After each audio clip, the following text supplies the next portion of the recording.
فبأي آلاء ربكما تكذبان اللہ ہر چیز کا پیدا کرنے والا ہے اور وہی ہر چیز پر قدرت رکھنے والا ہے۔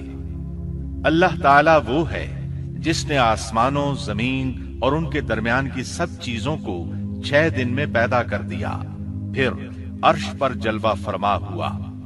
مزید اللہ تعالیٰ سورۃ الحدید آیت 4 میں فرماتے ہیں، وہی ہے جس نے آسمانوں اور زمین کو 6 دن میں پیدا کیا، پھر عرش پر جلوہ فرما ہوا۔ وہ خوب جانتا ہے اس چیز کو جو زمین میں جائے اور جو اس سے نکلے، اور جو آسمان سے نیچے آئے، اور جو کچھ اس میں چڑھ کر جائے، اور جہاں کہیں تم ہو وہ تمہارے ساتھ ہے، اور اللہ تمہارے اعمال کو دیکھ رہا ہے۔ اسی طرح اللہ تعالیٰ سورہ ہود آیت 7 میں فرماتے ہیں، اور اللہ ہی وہ ذات ہے جس نے 6 دن میں آسمانوں اور زمین کو پیدا فرمایا، اور اس کا عرش پانی پر تھا۔ امام احمد بن حنبل رحمت اللہ علیہ نے ابو رزین عقیلی سے بیان کیا ہے، انہوں نے کہا، اے اللہ کے رسول صلی اللہ علیہ وسلم، آسمانوں اور زمین کو پیدا کرنے سے پہلے ہمارا پروردگار کہاں تھا؟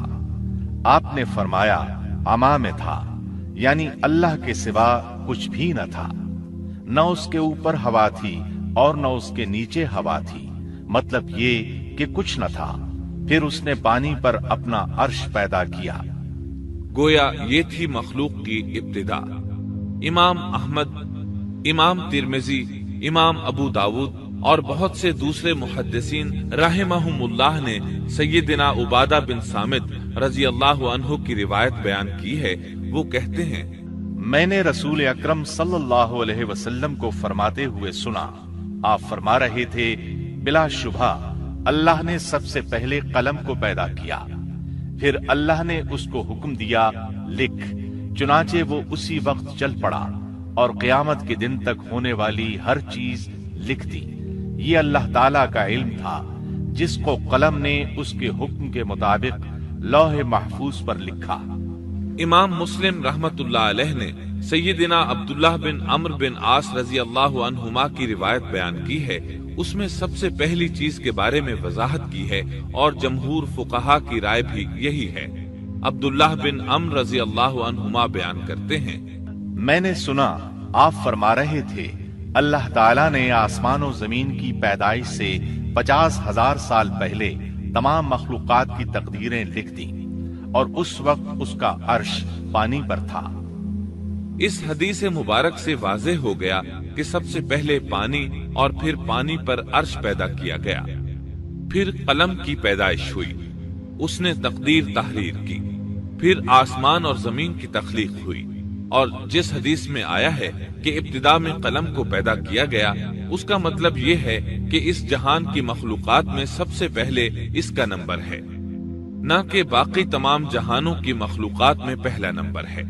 یمن سے آئے ہوئے ایک وفد نے رسول اللہ صلی اللہ علیہ وسلم سے کہا، ہم آپ کے پاس دین کی سمجھ اور ابتدائی خلق کے بارے میں پوچھنے کے لیے آئے ہیں، یہ کہ سب سے پہلے کیا چیز تھی؟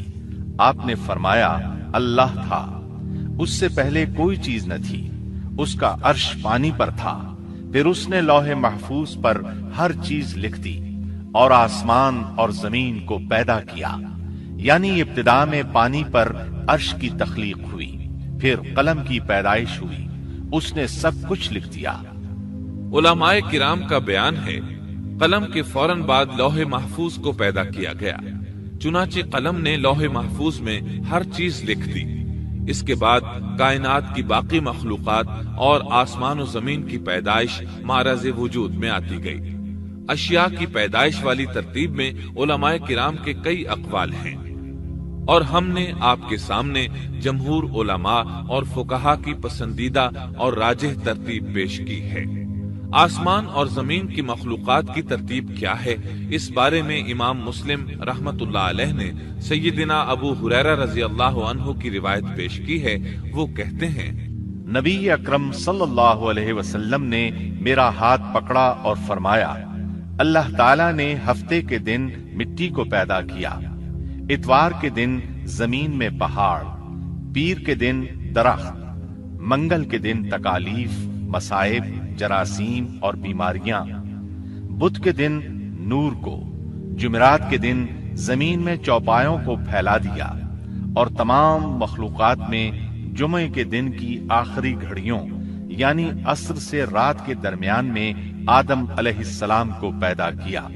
مطلب یہ کہ ابتدائے آفرینش میں جن مخلوقات کی تخلیق ہوئی ان میں سے آخری مخلوق انسان تھا۔ اس حدیث میں مختلف حالات کو نہایت وضاحت سے بیان کیا گیا ہے۔ اس سے بخوبی پتہ چل گیا کہ ابتدائی مخلوقات کی ترتیب کیا تھی۔ ان میں سے آخری نمبر آدم علیہ السلام کا تھا، جبکہ آدم علیہ السلام نسل انسانی میں سب سے پہلے اور تمام انسانوں کے باپ ہیں۔ انسانوں سے پہلے فرشتے اور جن پیدا ہو چکے تھے۔ صاحب عقل مخلوقات میں سب سے پہلا نمبر فرشتوں کا، دوسرا نمبر جنوں کا اور آخری نمبر انسانوں کا ہے۔ فرشتوں کا اصل ٹھکانہ آسمان ہے۔ اللہ تعالیٰ سورۃ الشورى آیت 5 میں فرماتے ہیں، قریب ہے کہ آسمان اپنے اوپر سے پھٹ پڑے اور تمام فرشتے اپنے رب کی تسبیح اور تحمید بیان کر رہے ہیں اور زمین والوں کے لیے استغفار کر رہے ہیں۔ خبردار، اللہ تعالیٰ معاف کرنے والا، رحمت کرنے والا ہے۔ مسلم شریف میں ہے، سیدہ عائشہ صدیقہ رضی اللہ عنہا سے روایت ہے کہ نبی اکرم صلی اللہ علیہ وسلم نے فرمایا، فرشتوں کو نور سے اور جنوں کو آگ سے پیدا کیا گیا، اور آدم کو اس چیز سے پیدا کیا گیا جو تمہارے لیے بیان کر دی گئی، یعنی مٹی سے۔ فرشتوں کی تخلیق کے بعد جنوں کو پیدا کیا گیا۔ جنوں کو بھی انسانوں سے پہلے پیدا کیا گیا تھا، جیسا کہ اللہ تعالیٰ سورۃ الحجر آیت 27 میں فرماتے ہیں، اور اس سے پہلے جنات کو ہم نے لو والی آگ سے پیدا کیا۔ جنات کے بارے میں بہت زیادہ آیات و احادیث موجود ہیں۔ اللہ تعالیٰ فرماتے ہیں، اور جنات کو آگ کے شعلے سے پیدا کیا گیا۔ مارج آگ کے بھڑکتے شعلے کے کنارے کو کہتے ہیں۔ گویا جنوں کو آگ کی جڑ سے نہیں بلکہ آگ کے شعلوں کے کنارے سے پیدا کیا گیا ہے۔ قرآن مجید میں اللہ تعالیٰ نے ابلیس شیطان کا قول نقل کیا ہے، تو نے مجھے آگ سے پیدا کیا۔ اسی طرح پہلے بھی بیان ہو چکا ہے کہ اللہ نے فرمایا، اور اس سے پہلے جنات کو ہم نے لو والی آگ سے پیدا کیا۔ یہ ہے جنات کی اصل اور بنیاد۔ ابلیس ملعون بھی جنات میں سے ہے، اور اس مسئلے میں کسی کو تردد اور شبہ نہیں ہونا چاہیے، اس لیے کہ قرآن مجید میں ہے، اور ابلیس جنوں میں سے تھا۔ مطلب یہ کہ وہ فرشتوں میں سے نہیں تھا۔ حسن بصری رحمت اللہ علیہ فرماتے ہیں، وہ پلک جھپکنے کے برابر بھی فرشتوں کی جنس میں داخل نہیں ہوا، اور نہ ہی وہ کبھی فرشتوں میں شمار ہوا ہے۔ وہ جنات میں سے ہے کیونکہ اس نے خود اقرار کیا تھا، اے اللہ، تو نے مجھے آگ سے پیدا کیا ہے۔